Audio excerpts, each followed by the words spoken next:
Can these workers on the shop floor at Asda be compared to those in the warehouse?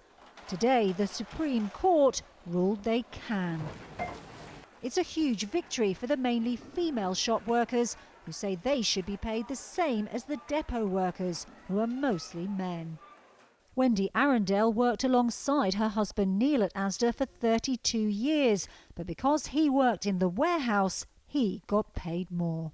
There was actually £2.11 difference between my wages and his hourly rate of pay, which then, so it gradually got bigger and bigger.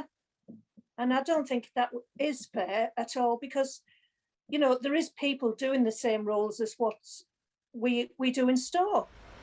The court's decision does not mean the 44,000 claimants have won the right to equal pay, but they can now take further action.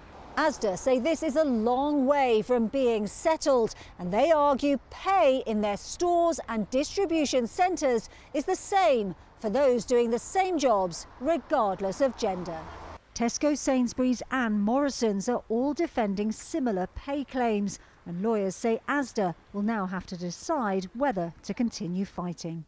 Today's decision means that it will be very difficult for the other supermarkets and retailers to try and argue that the roles of store workers and distribution workers are not comparable. If they choose the hard route, which is to carry on battling this through the employment tribunal, then it is going to be a few more years until we get to the end.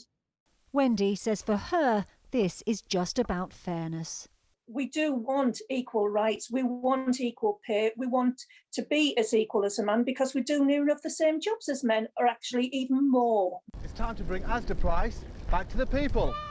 This is the latest round in a long legal battle, but tens of thousands of women are hoping it will one day lead to equal pay. Layla Hayes, 5 News.